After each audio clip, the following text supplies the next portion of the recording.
السلام عليكم ورحمة الله وبركاته.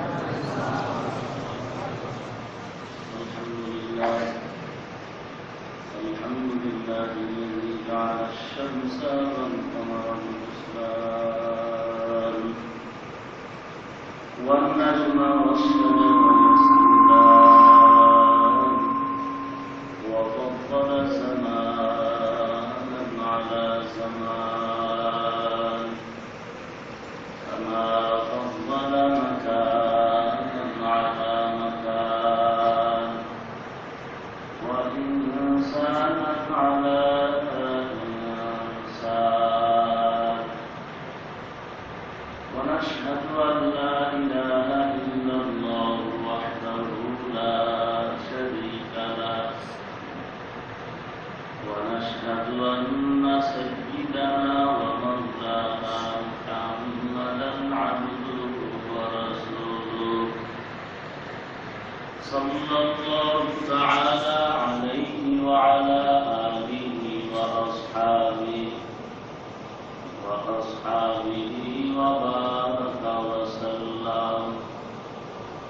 وبارك وسلم تسليما كثيرا الذي أرسله الله تعالى بالحق بشيرا ونذيرا وداعيا إلى الله بإذنه وسراجا منيرا أما بعد فأعوذ بالله من الشيطان الرجيم بسم الله الرحمن الرحيم إن عدة الشهور عند الله 12 شهرا في كتاب الله يوم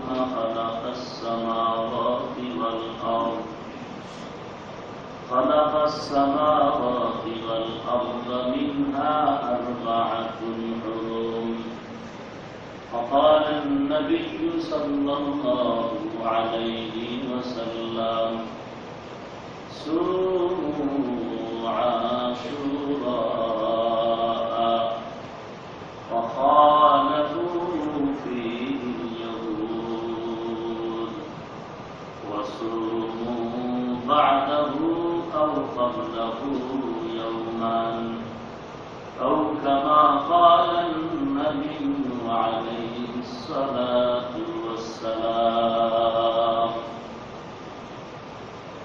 صدق الله مولانا العظيم وصدق رسوله النبي الكريم ونحن على ذلك من الشاهدين والشاكرين والحمد لله رب العالمين اللهم صل على محمد وعلى آل محمد كما صليت على إبراهيم وعلى آل إبراهيم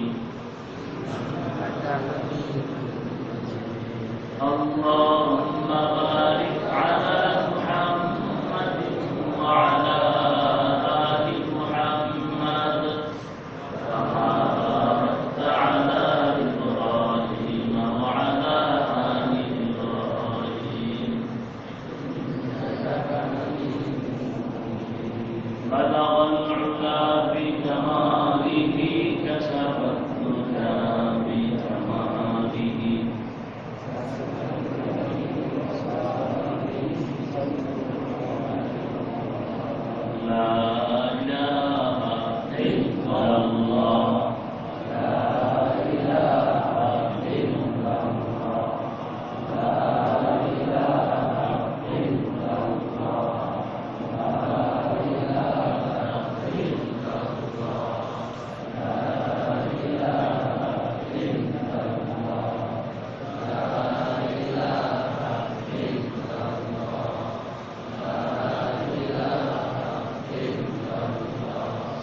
سبحانك لا علم لنا إلا ما علمتنا إنك أنت العليم الحكيم رب اشرح لي صدري ويسر لي أمري واحلل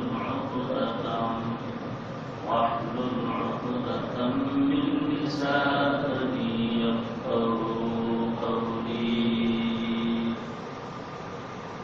আল্লাহ পাকের প্রিয় বান্দা হযরত মুহাম্মদুর রাসূলুল্লাহ সাল্লাল্লাহু আলাইহি ওয়াসাল্লামের প্রিয় উম্মতগণ, মহান আল্লাহ পাকের দরবারে লাখো কোটি শুকর ও সুজুদ যে আল্লাহ রাব্বুল আলামিন জুমার নামাজ আদায়ের উদ্দেশ্যে আল্লাহ পাকের ঘরে আসা ও বসার তৌফিক দান করেছেন।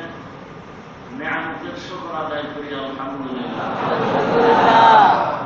লক্ষ কোটি দরুদ ও সালাম সৈয়দুল মুরসালিন রাহমাতুল লিল আলামিন শফিউল মুযনিবিন খাতামুন নবিয়্যিন সৈয়দুস সাকালাইন হযরত মুহাম্মদুর রাসূলুল্লাহ সাল্লাল্লাহু আলাইহি ওয়াসাল্লামের উপর কবুল করেছেন, সুস্থ রেখেছেন। আল্লাহ পাক এই অবস্থায় আরো বেশি বেশি সুস্থতার সাথে তার দ্বীনের কাজ আঞ্জাম দেওয়ার হিম্মত তৌফিক দান করেন।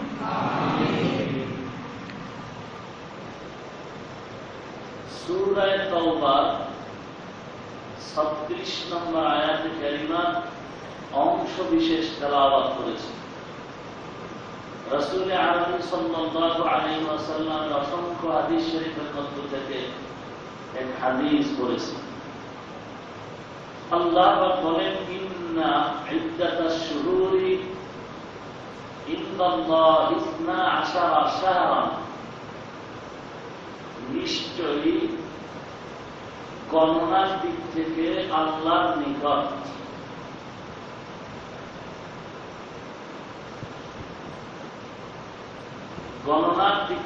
আল্লাহর নিকট 12 মাস নির্ধারিত। ফি কিতাবিল্লাহ, যেই নির্ধারিত মাসগুলো লেখা আছে লাউহে মাহফুজের মধ্যে, কিতাবের মধ্যে। কিতাব দ্বারা উদ্দেশ্য লাউহে মাহফুজ। ইয়াউমা খালাকাস সামাওয়াতি ওয়াল আরদ, লেখছেন কোন দিন? আসমান জমিন যেদিন সৃষ্টি করেছেন ওই দিন। মিনহা আরবাআতুন হুরুম, এই 12 মাসের মধ্যে 4 মাস হলো হুরমতের মাস, হারামের মাস।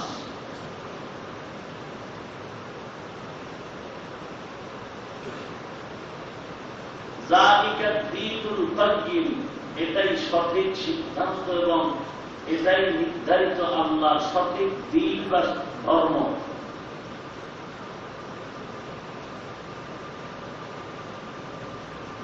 রাসূলুল্লাহ সাল্লাল্লাহু আলাইহি ওয়াসাল্লাম বলেন, সুমু আশুরা, তোমরা রোজা রাখো আশুরা। ওয়াখালাফু ফীহি ইয়াহুদা, বিপরীত করো এই আশুরা রোজার মধ্যে ইহুদিদের।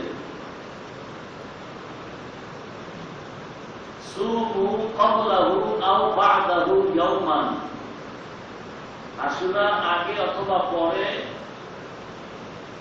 একদিন রোজা মিলায়া রাখো। বর্তমান জিলহজ মাসের শেষের দিন, আগত মুহররম, আরবি বছর এবং আরবি গণনার মাস হিসেবে প্রথম মাস হল মুহররম। ইংরেজির দিক থেকে জানুয়ারি, বাংলা বৈশাখ।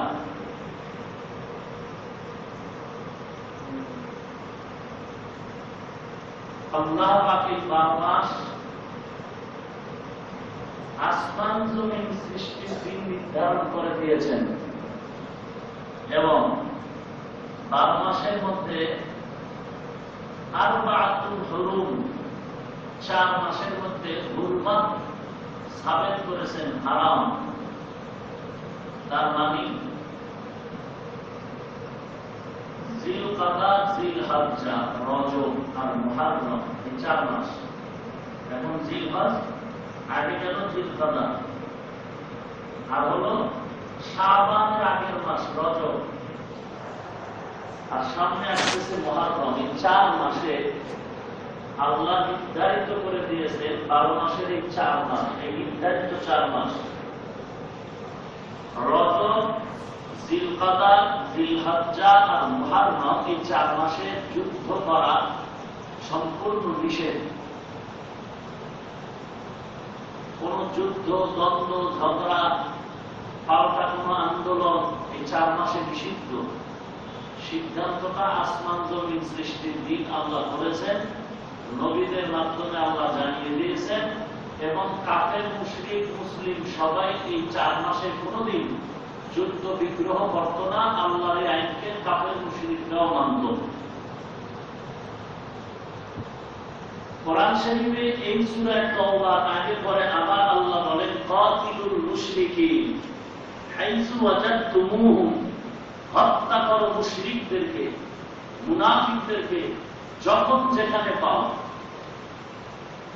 এদিক দিয়ে বলেন 4 মাসের যুদ্ধ চলবে না, ওদিক থেকে বলেন যুদ্ধ করো কাফের, মুশরিককে যখন যেখানে পাও। তাহলে দুইটার বিপরীত, দ্বিমুখী হয়ে গেল আল্লাহর সিদ্ধান্ত।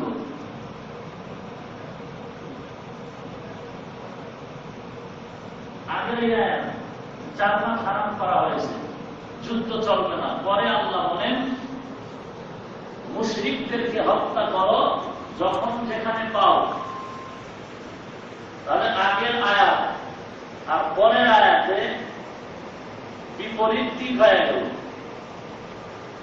এটা তো একটা, এরকম হাজার হাজার আয়াত আল্লাহর সিদ্ধান্ত দ্বিমুখী। শুধু কোরআন কেন, রাসূলের হাদিস দ্বিমুখী। এই দ্বিমুখী কোরআন আয়াতগুলো আর হাদিসগুলো বুঝতে হবে, অবশ্যই কোন না কোন মুফাসসিরিনে কেরাম, মুজতাহিদে ইমাম, মুজতাহিদ ইমামগণের শরণাপন্ন হতেই হবে। নিজে নিজে এগুলো বোঝার কোন উপায় নেই। এই আয়াত এবং হাদিসগুলো নিজে নিজে বোঝার কোন উপায় নেই। এজন্য রাসূলকে 4 দায়িত্ব দিয়ে আল্লাহ পাঠাইছেন। ইয়াতলু আলাইহিম আয়াতি, 1 নাম্বার কোরআনের তেলাওয়াত করে শোনাবেন। এরপরে 2 নাম্বার দায়িত্ব কোরআনের ইলম শিক্ষা দিবেন, মানে 500 আয়াতের বিধান মানুষকে জানাবেন। ওয়াল হিকমা, হিকমত শিক্ষা দিবেন। হিকমত দ্বারা উদ্দেশ্য হলো 500 আয়াতের বিধান মানা না মানার কি বয়ান আছে, ভিন্ন আয়াতগুলো দিয়ে শোনাবেন। হিকমত ব্যাখ্যা শিখাবেন। 4 নাম্বার মানুষের আত্মাকে পরিশুদ্ধ করবেন। এটা ইব্রাহিম নবী কাবাঘর সৃষ্টি করতে গিয়ে যখন কাবাঘর পুনর্নির্মাণ করেছিলেন, নূহ নবীর প্রাঙ্গণে কাবাঘর ভেঙে নিশ্চিহ্ন হয়ে গেছিল। ইব্রাহিম নবীকে আল্লাহ বললেন কাবাঘর পুনর্নির্মাণ করো। কাবার কিনারা এসে দেখে কাবার কোন চিহ্নই নেই। কোথায় কাবা? আল্লাহ চিহ্ন বের করে দিন। বলে ফাউন্ডেশন আছে, কিন্তু তার বালুর নিচে। হঠাৎ একটা ঝড় এসে বালুগুলো উড়িয়ে দিল। এরপরে নিচে তাকায় দেখেন যে ফাউন্ডেশন পাওয়া গেছে। ইসমাইলকে নিয়ে, ইসমাইল নবীর 20 বছর বয়স, তিনি তখন বাবা খাদেম হলেন কাবাঘর নির্মাণের জন্য। ইব্রাহিম নবী কাবাঘর নির্মাণ করলেন। এই কাবাঘর 10 বার, কোন কিতাবে আসছে 13 বার নির্মাণ করা হয়েছে। ভেঙ্গে পুরাপুরি নতুন করে কাবাঘর নির্মাণ করা হয়েছে। উল্লেখিত মত অনুসারে 10 বার, আর এক কিতাবে দেখেছি 13 বার। প্রথম এটাকে নির্মাণ করেছেন ফেরেশতারা, দ্বিতীয়বার নির্মাণ করেছেন পয়গম্বর আদম। কেন কিভাবে সমস্যা কি ছিল সব বিস্তারিত আলোচনা, এগুলো আমি আপনাদেরকে শোনাতে চাচ্ছি না। এরপরে আওলাদে আদম শীষ পয়গম্বর, এরপরে এই কাবার পুনর্নির্মাণ করেছিলেন ইব্রাহিম নবী। ইব্রাহিম নবীর পরে এই কাবাগার নির্মাণ করেছিলেন আবার নতুন করে আমালেকা বাদশাহ। এরপরে আবার এই কাবাগার নতুন করে নির্মাণ করেছিলেন রসুলের বংশধর কুরাইশ সর্দারেরা। কুরাইশরা কাবাগার নির্মাণ করতে গিয়ে অনেক সমস্যা হয়েছিল, ঘোষণা দিছিল হালাল টাকা দান করো সবাই, কাবাগার ভেঙে নতুন করে করো। ছাদ নষ্ট হয়ে গেছে, কেন হয়েছে পেছনেও ঘটনা আছে লম্বা। এরপরে কাবাগার নির্মাণ করেছিলেন আব্দুল্লাহ বিন জুবায়ের। যখন ইয়াজিদ ক্ষমতায় ছিল শাম দেশে, মুআবিয়া রাদিয়াল্লাহু তাআলা আনহুর সন্তান, এদিক থেকে আব্দুল্লাহ বিন জুবায়ের আম্মাজান আয়েশা রাদিয়াল্লাহু আনহার বোন আসমার সন্তান। আব্দুল্লাহ বিন জুবায়ের যখন ইয়াজিদ শামের গভর্নর হলো, খলিফা হলো, বাদশাহ হলো, এই বাদশাহীকে অনেক সাহাবায়ে কেরাম মেনে নেন নাই। তখন মক্কার ভেতরে আব্দুল্লাহ বিন জুবায়ের মক্কাবাসীর অনুরোধে তিনি মক্কার খেলাফতের দায়িত্ব হাতে নিয়ে নতুন করে কাবাগার নির্মাণ করেছেন। এখানেও রসুলের ইঙ্গিত আছে, লম্বা কথা। এই আব্দুল্লাহ বিন জুবায়েরের নির্মাণের পরে বাগদাদের গভর্নর হাজ্জাজ বিন ইউসুফ, সে আবার এটাকে ধ্যান দিয়ে আবার নতুন করেছে। হাজ্জাজ বিন ইউসুফের বানানো কাবা আজ আছে। এতক্ষণ যা বললাম, হাজ্জাজ পর্যন্ত, হাজ্জাজের আগ পর্যন্ত কাবাবার ভাঙছে দরদ নিয়া, এটা প্রয়োজন ভালোর নিয়তে। আর হাজ্জাজ বিন ইউসুফ ভাঙছে গায়ের জোরে, দুশ্মনী করে আব্দুল্লাহ বিন জুবায়েরের সাথে।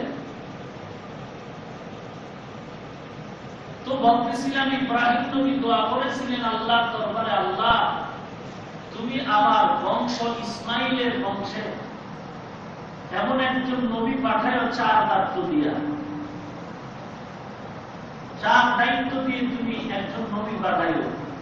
1 নাম্বার দায়িত্ব তোমার আসমানি কিতাবের তেলাওয়াত করবে।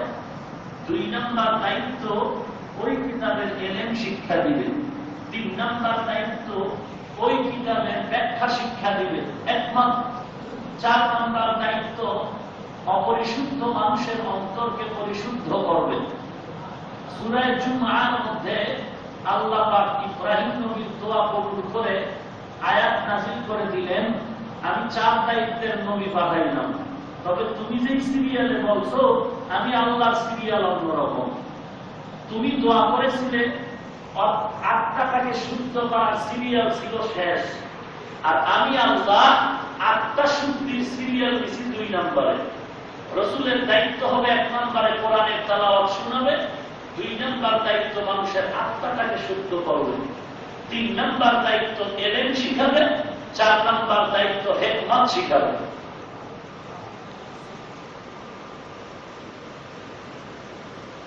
পয়গম্বর ইব্রাহিম নবী এই 4 দায়িত্ব দিয়ে আল্লাহ আমাদের রসুলকে দুনিয়াতে প্রেরণ করলেন। এই জন্য কথাটা আনলাম যে এমন কিছু বিধান আল্লাহর কোরআনে আছে, রসুলের হাদিসের মধ্যে আছে, যেগুলো সমাধান নিজে নিজে করা সম্ভব নয়।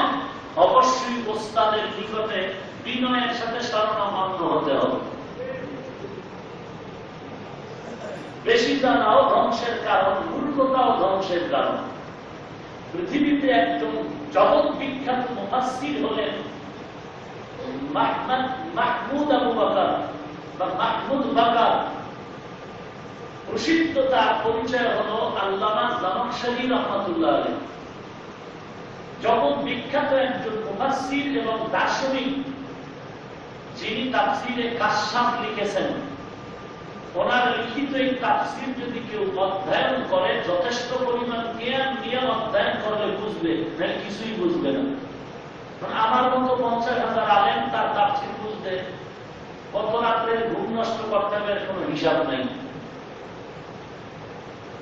এই লোকটা কত বড় একজন আল্লামা, সমস্ত মুফাসসিরিনে কেরাম ওনার নাম প্রত্যেকের লিখিত তাফসীরে উল্লেখ করেছেন। তাফসীরে কাশফওয়ালা এই কথা বলেছেন এই আয়াতের ব্যাখ্যায়, অথচ তিনি ছিলেন একজন মুতাজিলি, ভ্রান্ত আকীদা সম্পূর্ণ।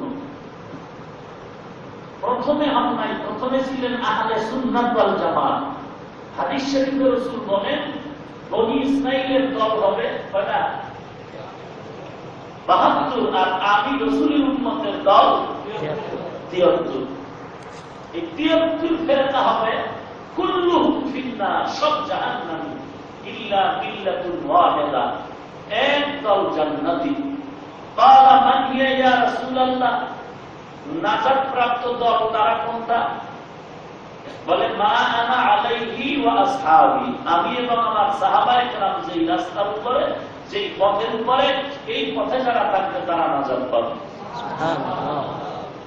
এত বড় একজন ইলমওয়ালা মুফাসসির আল্লামা জামালশারী রাহমাতুল্লাহ আলাইহি তার ইতিহাসে লিখেছেন, তিনি একদিন গোসল করতে পানির কূপে নামছেন, পুকুরে। তো গোসল করতেছেন, তাকায় দেখতেছেন এক গোপা সে কাপড়ের বোঝা নিয়ে একটা বাহনের উপরে সওয়ার হয়ে যাচ্ছে। ঘটনা বলছিলাম নাকি আরেকদিন? তো আল্লামা জামালশারী মনে মনে ভাবতেছেন, আল্লাহ কি ইনসাফ নাই, এই ফকিরের উপর উঠেছে আর আমি নিচে। আল্লাহর উপরে ধারণা তার পাল্টে গেল। সে এখন আল্লাহর উপরে ধারণা পাল্টায় দিল, আল্লাহর এটা ইনসাফ হয় নাই। এই ধারণা পাল্টায় সে এখন আহলে সুন্নাত ওয়াল জামাতের বাহিরে গিয়া এরপরে তাফসীর লেখছেন। ভালো থাকা অবস্থায় লেখেন নাই, যখন আকীদা নষ্ট তখন লেখছেন।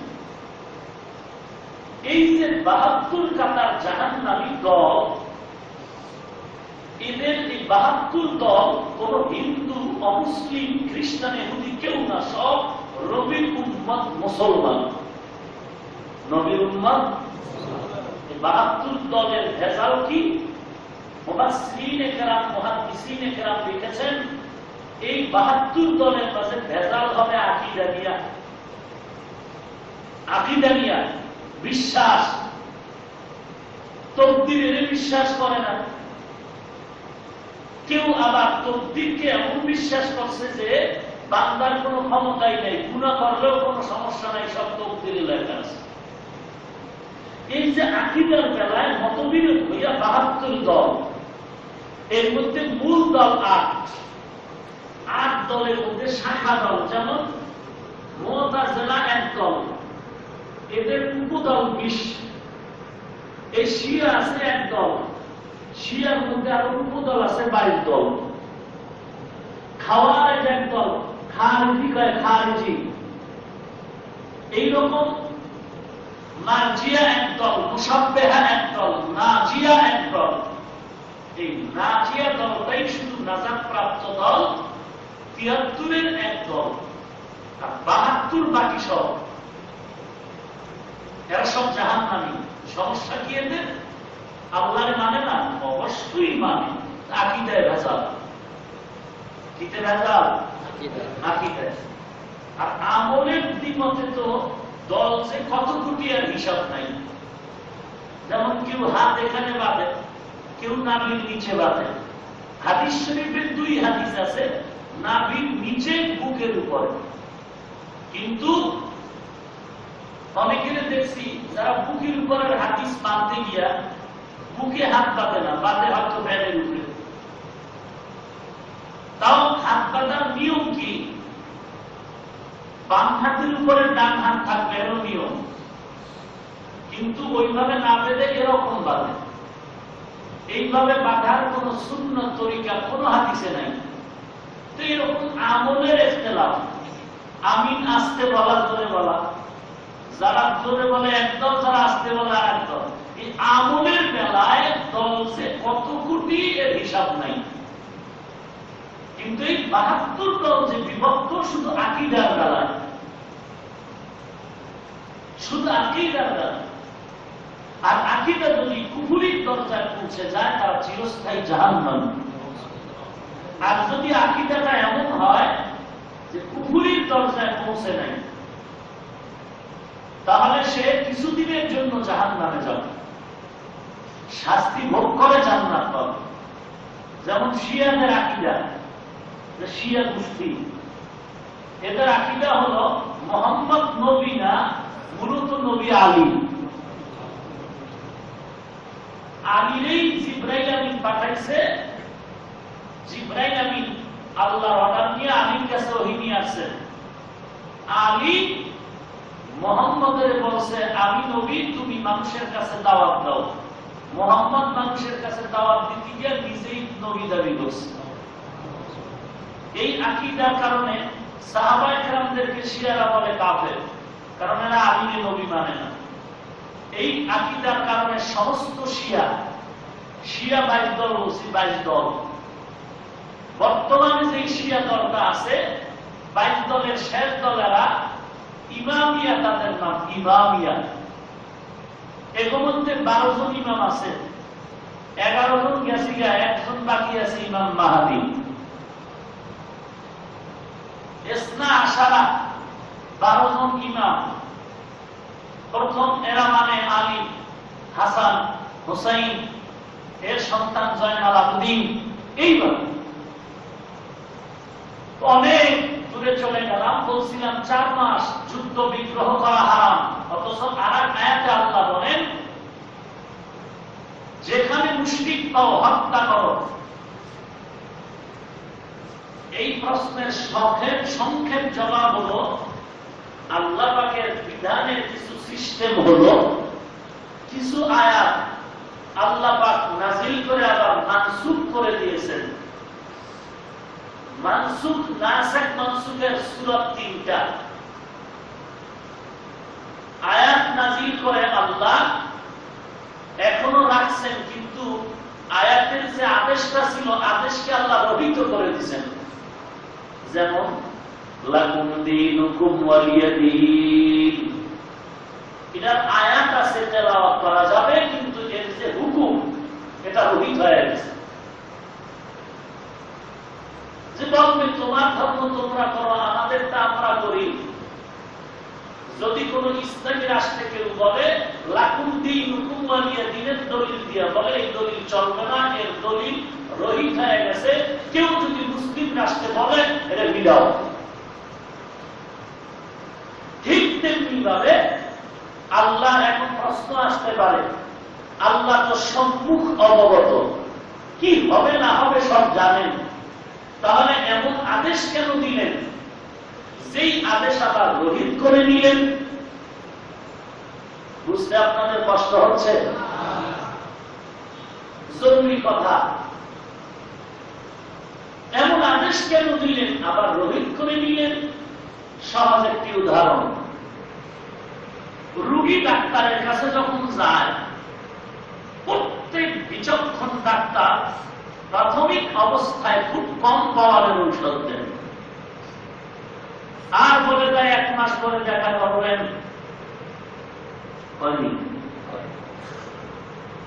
1 মাস পরে আবার দেখে বাড়লো না কমলো, আবার একটু পাওয়ার বাড়ায় দেয়। আল্লাহ পাক রব্বুল আলামিন বান্দাদের সবকিছু পরীক্ষা নিরীক্ষা, তার সব নগদর মনে। হঠাৎ করে যদি বান্দার উপরে কোন কঠিন আদেশ দেন, বান্দা মানতে গেলে কষ্ট হবে। আবার কোন আদেশকে যদি হঠাৎ রহিত করে দেন, তাহলেও বান্দার জন্য কষ্ট হবে। আদেশ দিয়েছিলেন, একদিকে লক্ষ্য করে যে সমস্যাটা সমাধান হয়ে গেছে, আদেশটা রহিত হয়ে গেছে। যেমন মদের ব্যাপারে, মদের ব্যাপারে প্রথমে আল্লাহ আয়াত নাযিল মধ্যে ক্ষতিরও কিছু আছে, উপকারীও কিছু আছে। মদ পান করতেছে সাহাবায়ে কেরাম সবাই মিলে। আল্লাহ একদিন আয়াত নাযিল করলেন যে মদ হারাম, ফালায় দাও, এমনটা না। প্রথম বললেন মদ পান করার মধ্যে কিছু উপকারও আছে, ক্ষতিও। চূড়ান্ত ঈমানওয়ালারা কয় ক্ষতির সাইড যেহেতু আছে ছেড়ে দিলাম। কিছু কিছু সাহাবায়ে কেরাম ছাড়লেন, অধিকাংশরা ছাড়লেন না। পরক্ষণে আরেক আয়াত নাযিল করে বললেন, রাসূল আপনি জানায়া দেন মদ পান করে যেন কেউ নামাজের দিকে না আগায়। লা তাকরাবুস সালাত ওয়া আনতুম সুকারা, নেশাগ্রস্ত অবস্থায় যেন কেউ নামাজের দিকে না আগায়। এই আয়াত নাযিলে আরো অনেক দল সাহাবারা মদ ছেড়ে দিলেন। কেউ কেউ ছাড়লেন না, বললেন নামাজের জন্য না নিষেধ, অন্য টাইমে তো চলবে। ভাবে আল্লাহ আবার আয়াত নাযিল করে বললেন মদ পান করার মধ্যে নাপাকি আছে। ইন্নামাল খামরু ওয়াল মাইসিরু ওয়াল আনসাব, যে নিশ্চয়ই মদের ভেতরে চূড়ান্ত গুনাহের কাজ, এটা গ্রহিত কাজ, এটা নাপাক। তিনবার আয়াত নাযিল করে মদকে আল্লাহ হারাম করে দিলেন। প্রথমেই যদি বলতেন বান্দা ছাড়তে গিয়ে একটু কষ্ট হতো। এইরকম প্রত্যেকটা বিষয়। আর এগুলো কেন করেছেন? তিনটা কারণে আল্লাহ আদেশ দিয়া রহিত করে নিছেন। এক নাম্বার কারণ সার্বিক সুবিধা, আর এক কারণ অনেক সওয়াব পাবে, আর এক কারণ সওয়াব নাই, সুবিধা নাই, ওইটার পরিবর্তে এইটা।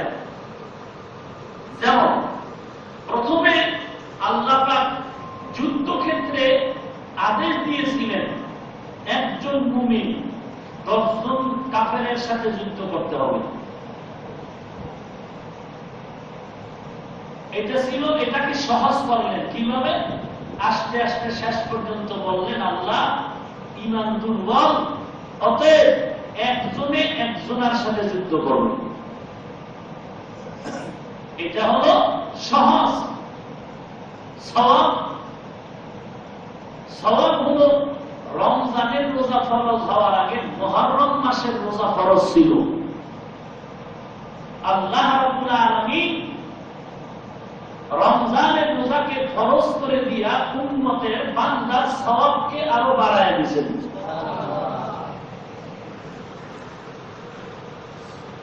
তো যাই হোক, আল্লাহ পাক আদেশ দিয়ে রহিত করে নিয়েছেন বান্দার সুবিধার জন্য। 4 মাসে যুদ্ধ করা হারাম: রজব, জিলকাদা, জিলহজ্জা, মুহররম। মুহররম শব্দের অর্থ হল হুরমত, যেখানে সাবেত হয়, সাব্যস্ত হয়, এক অর্থ। দ্বিতীয় অর্থ হল মুহররম মানে মুআজ্জম, সম্মানিত মাস। আল্লাহর কাছে মুহররম মাস খুবই দামি। মুহররম মাসটা খুবই দামি। এই 4 মাসের যুদ্ধ আল্লাহ নিষেধ করার পরে আবার আয়াত নাযিল করে নিষেধকে রহিত করে দিয়েছেন যে এখন যে কোনো সময় যুদ্ধ চলবে। যেমন রাসূল জিলকাদ মাসে যুদ্ধ করেছিলেন, হাওয়াযিনের যুদ্ধ।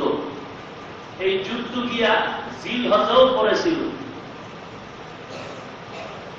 রাসূলের মাধ্যমে আদেশকে রহিত করে দিয়েছেন। বাকি আল্লাহর কাছে সব মাস দামি, তবে এর মধ্যে কিছু আকপিস আছে। রমজান মাস খুব দামি, দিনের মধ্যে জুমার দিন খুব দামি, রাতের মধ্যে কদরের রাত দামি। এরকম মাসের ভেতরে রমজান তো আছেই, মুহররমও আল্লাহর কাছে দামি। কেন মুহররম এত দামি? কেন? আল্লাহ রাব্বুল আলামিন মক্কা কাবা শরীফকে বলেছেন বাইতিকাল মুহররম, সম্মানিত ঘর, সম্মানিত ঘর। সারা দুনিয়ার মানুষ কাবা সসম্মানে ওদিকে ফিরে নামাজ পড়ি। আমরা কাবার দিকে ফিরে পড়ি না, পশ্চিমে। কিন্তু কাবার পূর্ব দিকে যারা আছে বা উত্তর দিকে যারা আছে তারা দক্ষিণে ফিরে পড়ে। যেমন মদিনাবাসী দক্ষিণ দিকে ফিরে পড়ে। মূল উদ্দেশ্য পূর্ব পশ্চিম নয়, মূল উদ্দেশ্য কাবা। একজনের প্রশ্ন করল, আল্লাহর ইবাদত করবা, সেখানে কাবাকে সামনে নেও কেন? তো আমরা মূর্তির সামনে নিয়ে না আল্লাহরে ডাকি। আমরাও আল্লাহ মানি, তবে মূর্তি সামনে। এটা কিছু পারে না, বাকি আল্লাহর একটা সাদৃশ্যতা কি করব। আসলে ব্যাপারটা এমন নয়। রেডিও আছে না, রেডিওতে আগে খবর শুনতে গেলে সেন্টারের সাথে যোগ করা লাগবে। যদি সেন্টার মতো না ঘুরে দিত তাহলে আওয়াজ হইত, আওয়াজ হতো। পৃথিবীর সমস্ত মানুষের সেন্টার হলো কাবা। কাবার সাথে যখন সেন্টার মিলবে না, তাহলে তার ইবাদত আল্লাহর কাছে গ্রহণ হবে না। দ্বিতীয়, আমরা আল্লাহর আদেশ মানি, কাবার ইবাদত করি না। কারণ 22 বছর হজরে আসওয়াদ নামের পাথরটা কাবায় ছিল না। কয় বছর? তখন হজ করে নাই মানুষ, করেছে তো হজরে আসওয়াদ পায় নাই। ওমর একদিন কয়ে, হজরে আসওয়াদ তুই না একটা পাথর, তোর মধ্যে কি আছে? না কারো উপকার করতে পারো, না কাউকে ক্ষতি করতে পারো, তোর চুম্বন করি নবী করছে এই জন্য। কত বিচক্ষণ! 22 বছর পর্যন্ত এই হজরে আসওয়াদ জোর করে নিয়ে গেছিল এক জালেম। আন্তর্জাতিক বাদশার চাপে চতুর্দিক থেকে যখন মুসলমানের স্লোগান শুরু হলো, 22 বছর পরে হজরে আসওয়াদ কাবায় ফিরে দিয়ে গেল। সেই জায়গায় এখনো হজরে আসওয়াদ নামের পাথর আছে। আল্লাহ! মুহররম সম্মানিত এক ঘরের নাম বাইতিকাল মুহররম। এই মাসে এত দাম কেন? বলে এই মুহররম মাসেই আল্লাহ রাব্বুল আলামিন আদম নবীর তওবা কবুল করেছেন। সুবহানাল্লাহ! তওবা করে কেন? গুনাহ না থাকলে, অপরাধ থাকলেই তো তওবা করে। আদম নবীর অপরাধ, قلنا يا آدم اسكن أنت وزوجك الجنة وكلا منها رغدا حيث شئتما ولا تقربا هذه الشجرة فتكونا من الظالمين। নিষিদ্ধ গাছের কিনারা যাওয়ার কারণে ভুল করেছেন পয়গম্বর আদম। দুনিয়া আল্লাহ বের করে দিলেন। আম্মা জান হাওয়া আলাইহিস সালাম আদমকে একজন সরঙ্গী আর একজন জিদ্দায় চলে গেল। দীর্ঘ বছর পরে দুইজনের সাথে আরাফার ময়দানে সাক্ষাৎ হলো। আদম নবী কাঁদলেন, মালিক ক্ষমা করে দাও, আল্লাহর কাছে ভুলটা ছিল মার্জিত ভুল। যদিও আদম মনে করেছে ভুল করেছি, আসলে আল্লাহর আদালতে এটা তেমন ভুল নয়। এরপর পয়গম্বর আদম নবী কান্না করলেন সিজদায় পড়ে। সেই দিন আদমের ক্ষমার ঘোষণা হয়। ওই দিনটা ছিল মুহররমের 10 তারিখ। এই মুহররমে এত দাম। পয়গম্বর আরবি সাল্লাল্লাহু আলাইহি ওয়াসাল্লাম মক্কা থেকে যখন হিজরত করে মদিনার পানে চললেন, আবু বকর সফর সঙ্গী মদিনায় গিয়ে দেখলেন ইহুদিরা 10ই মুহররম রোজা রাখে। আল্লাহ নবী জিজ্ঞাসা করলেন, কেন তোমরা মুহররমের 10 তারিখ রোজা রাখো? বলে, পয়গম্বর মুসার শুকর আদায় করি। কারণ এরা তো মুসা নবীর উম্মত। ইহুদিরা মুসা নবীর শুকর আদায় করি মানে কি শুকর? বলে, মুসা নবী এই মুহররমের 10 তারিখে ফেরাউনের কবল থেকে নাজাত পাইলেন। আর আল্লাহ পাক মুসা নবীকে নাজাত দিয়া ওই কি বলে লোহিত সাগর থেকে আল্লাহ পাক মুসা নবীর তিহি ময়দানে এনে হাজির করলেন। 12টা দল সহ। আর ফেরাউনকে ওই দিনই আল্লাহ ওই লোহিত সাগরে চুবাইয়া ডুবাইয়া ধ্বংস করলেন। ওই মুসা নবীর বিজয়ের শুকর আদায় করি আমরা 10 তারিখ মুহররমের রোজার মাধ্যমে। নবী বলেন, মুসা নবীর উম্মত হিসাবে তোমরা রোজা রাখো, কিন্তু আমি নবী হিসাবে মুসা তো শুকর বেশি আদায় করার হক আমাদের, অতএব আমরাও সামনের থেকে রোজা রাখবো। সাহাবায়ে কেরামদের বলেন, আমরাও রাখবো, তোমরাও রাখো মুহররমের রোজা। তবে রাসূল এখানে আরো শব্দ বাড়ায় বললেন, মুহররমের রোজা রাখো, তবে ইহুদিদের সাথে মিল করে রাখা যাবে না। ওরা শুধু একটা রোজা রাখে, আমরা একদিন আগে অথবা পরের সাথে মিলায় 9 তারিখ বা 11 তারিখ। নবী বললেন, আমিও আগামী বছর 10 তারিখের সাথে 9 তারিখ মিলায় রোজা রাখবো, 9-10 যদি আল্লাহ বাঁচায় রাখে। কিন্তু আমার নবী 2টা রোজা রাখার আয়াত আর পেলেন না। কিন্তু হাদিস তো রয়ে গেল, মুহররমের রোজা রাখতে ফজিলাত। আল্লাহর নবী বললেন, এই রোজা রাখতে দাও, একটা রোজার বিনিময়ে আল্লাহ জিন্দেগির পিছনে 1 বছরের গুনাহ মাফ করে দিবে। এত দামি এই মুহররম মাস। ভিন্ন হাদিসে রাসূল বলেন, এই 10 তারিখে তোমরা একটু নিজের অর্থ সম্পদ অন্তরকে ওসাআত করো, প্রশস্ত করো। 2টা কৌল আছে, 2টা কথা। একটা হলো একটু ভালো ভালো খানা দানা, ভালো পোশাক, এগুলো করো। দ্বিতীয় আরেকটি মত আছে, সুরমা ব্যবহার করো চোখে, করলে চোখের রোগ কমে যাবে। তবে এই সুরমার ব্যাপারে প্রচলিত যে হাদিস নামের একটি হাদিস আছে, এটা মূলত হাদিস না, হাদিস নামের জাল। কিন্তু রাসূল বলেছেন, মুহররমের 10 তারিখ তোমরা একটু প্রশস্ততা করো, সর্বদিক থেকে খুশি অনুভব করো। যদি করো, আল্লাহ পুরো বছর তোমাকে ওইভাবেই চালাবেন। এখন প্রশ্ন হলো, যদি একটু ভালো খাইতে যাই, এ হলো এক আদেশ, আবার রোজারও আদেশ, রোজা রাখলে খামু কেমন? 1 নাম্বার জবাব, বান্দা তুমি রোজা রাখো, তবে ইফতারি আর সাহারি যে খাইবা একটু ভালো ভালো খাইও। 2 নাম্বার জবাব, খানার দিকটাও যদি না হয়, তুমি দান সদকা করো, পোশাক আদি সন্তানদের ভালো করাও। যদি দিনটা খুশি করে ইসলামের মহব্বতে করো, আল্লাহ পাক তোমার কামাই রুজির মধ্যে অনেক বরকত বাড়ায় দিবেন। দান সদকা করো, এই মাসে গরিবদের দান করো, সদকা করো, কারণ এই সদকার দ্বারা আল্লাহ কামাই রুজিতে বরকত বাড়ায় দিবেন। 10 তারিখের মুহররমে শুধু একটা রোজা রাখবো না, হয়তো আগের দিন মিলাবো না হয় 11 তারিখ, 10, 11 বা 9, 10, 9, 10 বা 10, 11 ফজিলতের রোজা।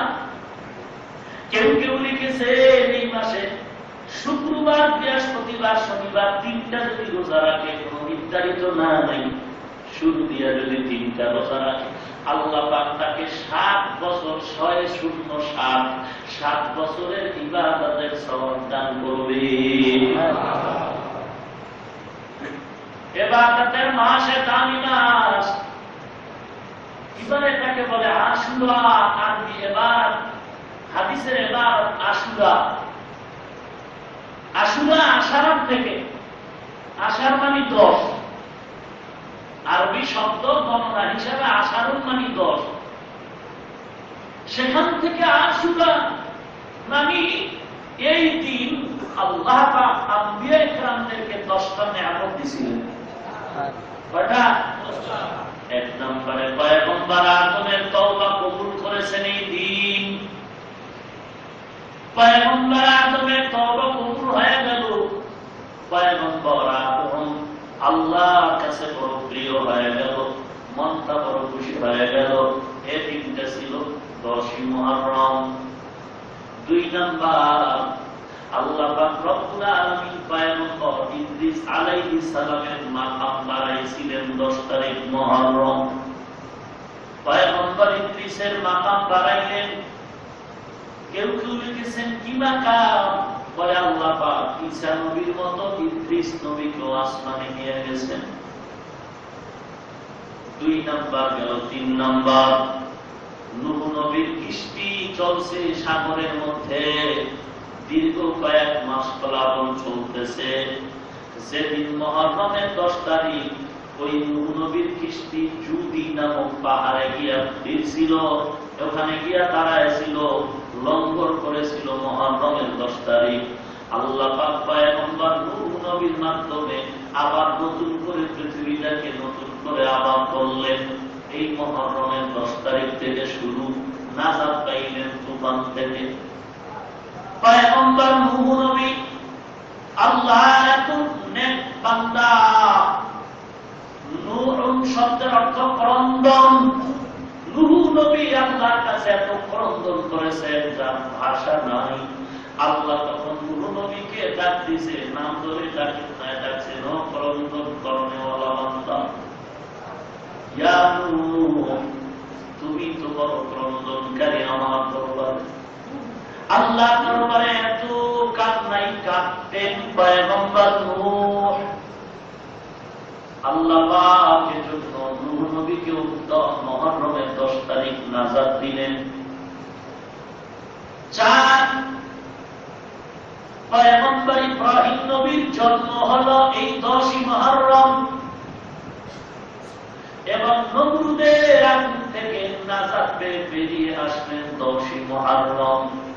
আল্লাহ আয়াত নাযিল করে বলেন, কুল্লা ইয়া নারু কুনি বারদান ওয়া সালামান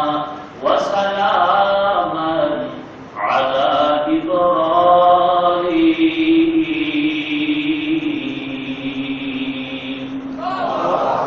আল্লাহ রাব্বুল আলামিন বলেন, 10ই মুহররম আমি পয়গম্বর ইব্রাহিমকে আগুন থেকে নাজাত দিলাম। পয়গম্বর ইব্রাহিমের জন্ম হলো, ঈসা নবীকে আল্লাহ পাক রব্বুল আলামিন আসমানের দিকে উঠায় নিয়েছেন মুহররমের 10 তারিখ। এই দিনটা ওরা সুলিবিদ্ধ করার জন্য পাগল করা হয়েছিল।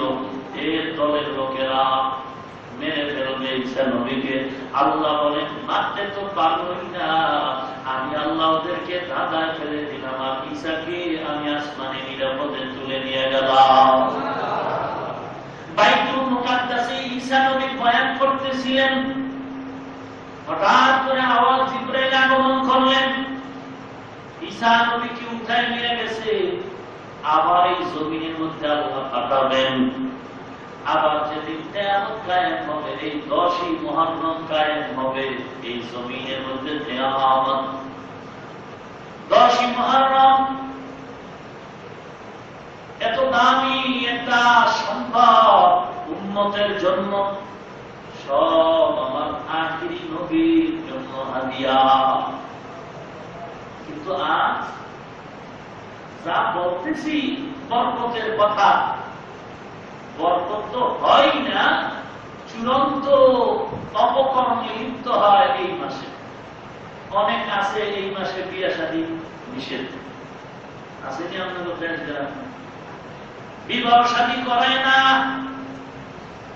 অথচ রাসূলের কলিজার টুকরা ফাতেমা রাদিয়াল্লাহু তাআলা আনহার বিবাহ হয়েছে আলীর সাথে এই মাসে। এই মাস মানে আগামী সামনে আসতেছে মুহররম। এত দামি একটা মাস, আল্লাহর দরবারে কোনো কুলক্ষণ আর অলক্ষণ নাই। বান্দা তোমার নিয়ত নিয়ে সামনে আগাও, নিয়ত করে আল্লাহ তোমাকে বরকত দান করে দিলেন। এই মাস বড় বরকতের মাস। আল্লাহ পাক বলেন, আমি এই মুহররম মাস অনেক দামি সম্মানিত করেছি। আমি আল্লাহ পাক ইউনুস নবীর মাছের পেটের থেকে এই দিনেই নাজাত দিয়েছি।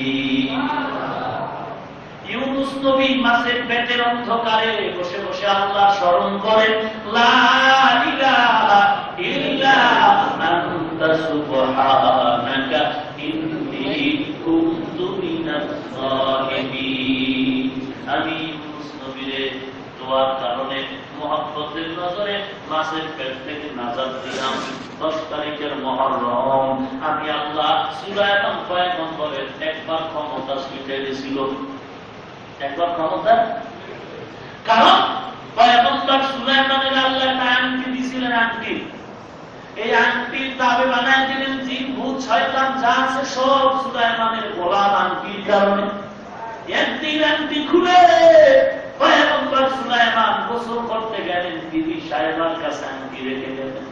সুলাইমানের সুরাত দইরা বড় হুজুরে ঢুকলো, কে ঢুকছে? শয়তান। দুইকেই বলে আংটি দাও। মনে করছে এই বুঝি সুলাইমান, এবার শয়তানের বিবি সাহেব আংটি দিয়ে দিল। সুলাইমান গোসল কমপ্লিট করে বলে, বিবি আংটি দাও। আংটি না আগে নিয়ে গেছে, বলে না আগে নেই নাই। এবার সুলাইমান নবী জানতে পারলেন শয়তানের এই চক্রান্ত। শয়তান দেরি করে না, আংটি লইয়া সুলাইমানের সিংহাসনের বলে আমি সব কিছু করার নাই। আংটির কারণে জিনেরাও কথা শুনতেছে। কিছুদিনের জন্য এখন সুলাইমান চুপচাপ। বা সুলাইমা তাকে মুলক সরওয়ারি শতমতি খাতে নশতে ওয়াপরি। শয়তান কয়েকদিন মাস্তানি শুরু করল। শেষ পর্যন্ত আল্লাহ রাব্বুল আলামিন সুলাইমান নবীর হাতে আংটি পৌঁছায় দিলেন। সুলাইমান নবী আংটি হাতে নিয়ে আবার ক্ষমতায় বসলেন। দ্বিতীয়বার যখন সুলাইমান সিংহাসনে বসছিলেন, ওই দিন ছিল মুহররমের 10 তারিখ। সুলাইমা দাতে মুলক সরওয়ারি শতমতি খাতে নশতে ওয়াপরি। এই দিন, এই মাস এত দামি এক মাস। ইউসুফ নবীকে যখন 10 ভাই মিলে কুয়ায় ফেলেছিল, ব্যবসায়ী দলেরা যখন ইউসুফ নবীর কূপের থেকে উঠায় মিশরে যাচ্ছিল, ওই কূপের থেকেও ইউসুফ নবী নাজাত পেয়েছিলেন 10ই মুহররম। ওই ইউসুফরে হারাইয়া ইয়াকুব নবী কাঁদছে। ইউসুফের জন্য বিরহের বেদনায় কান্না করতে করতে করতে করতে 40 বছর পেরিয়ে গেল। ইয়াকুব নবী ইউসুফের যাতনায় কান্না করে করে জীবনের চোখ দুটো হারিয়ে ফেললেন। ইয়াকুব নবী এখন অন্ধ, অন্ধ। ইয়াকুব নবী এখন চোখেই দেখতে পারে না। আল্লাহ পাক ওই মিশরের প্রধানমন্ত্রী যখন ইউসুফ হয়, 10 ভাই যখন খানা রেশন আনার জন্য গেছিল, লম্বা ইতিহাস আল্লাহ কোরআনে বলেছেন।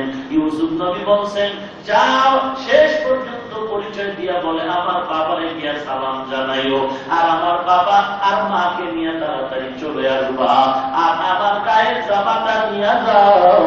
আমার বাবা যদি আমার জামাটা গায়ে লাগায়, চোখে লাগায়, সাথে সাথে জামার কারণে চোখের পাওয়ার ফিরে পাবে। আর ইয়াকুব নবী ইউসুফ নবীর হাতিয়া দেওয়া জামা চোখে লাগায়া চোখের দৃষ্টি শক্তি যেদিন ফেরত পেয়েছিলেন, ওই দিন ছিল 10ই মুহররম।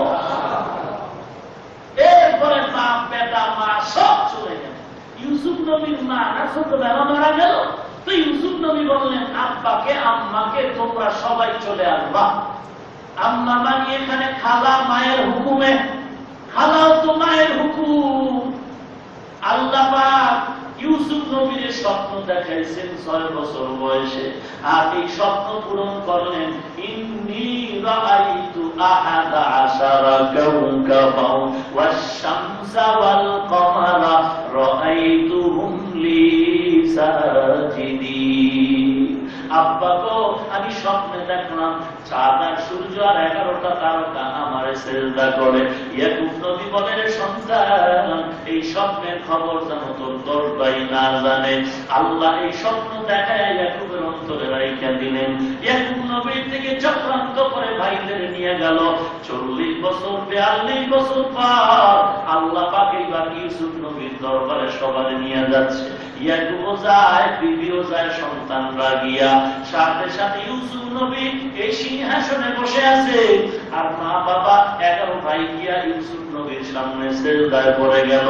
আর আল্লাহ পাক ইউসুফ তাকায়া দেন, 6 বছরের স্বপ্ন আজ আমি পূরণ করে দিলাম। ইয়া ইলাহি তু মেরা মাবুদ হ্যায়, ইয়া ইলাহি তু মেরা মাশুক है। আল্লাহ রাব্বুল আলামিন আইয়ুব নবীরে বিছানায় ফালা রাখছেন, শরীরের মধ্যে পোকা। আল্লাহ যেদিন আইয়ুবের সান্ত্বনার বাণী দিয়ে সুস্থ করেছেন, ওই দিনটাও ছিল মুহররমের 10 তারিখ। বড় বরকতের মাস, কিন্তু আজ বরকত নাই। আজকে চলছে শুধু গুনাহ কাজ আর গুনাহের কাজ, শুধু গুনাহের কাজ চলতেছে। ওই যে হুসাইন রাদিয়াল্লাহু তাআলা আনহু মায়া করে অতি ভক্তি করে আজ নেক কামাইয়ের অজুহাতে শুধুই গুনাহ কামাই করে, শুধু গুনাহ, শুধুই গুনাহ। অথচ আলীও তো শহীদ হয়েছে, আলী শহীদ হয়েছে না? আলীর জন্য এমন করো না কেন? অধিক দিয়া হাসানেরও তৈয়া দিবে, বিষপান করায়া চক্রান্ত করিয়া ইয়াজিদরেও তো শহীদ, হাসানরেও তো শহীদ করে দিল। হাসানের নামে কেন দিবস পালন করো না? নবীরটা বাদ দিলাম, কারণ তোমরা আপনার নবীরে মানো না। তো আলী তোমাদের খলিফা, হাসান, হাসানের ছোট ভাই হোসাইন, হাসানকে তো বিষপান করালো। হাসান নামের কোন হায় উদ্দাস নাই, শুধু হোসেন নামের হায় উদ্দাস। একদিন বলছিলাম না, কপাল করার গোষ্ঠী নামটাও শুদ্ধ করে বলতে পারে না, হোসেন হোসেন বলে, অথচ স্পষ্ট নাম হাসান আর হোসাইন। আল্লাহ সুযোগ দিলে এই ব্যাপারে আগামী জুমায় কি বলেন? মূল ইতিহাসটাকে আপনাদের সামনে তুলে ধরবো। এই শিয়ার গোষ্ঠী কোন দিন থেকে ব্যক্ত হইল এবং হোসাইনের ঘটনা কি ছিল। আউলা জাউলা বানায় সানায় শুধু 2 ঘন্টা মাইকে চিল্লায়, অথচ এলেমের আমলের কোনো খবরই নেই, না 2 ফোঁটা চোখের পানি পড়ে। আল্লাহ আপনি আমাদের হেদায়েত দান করুন।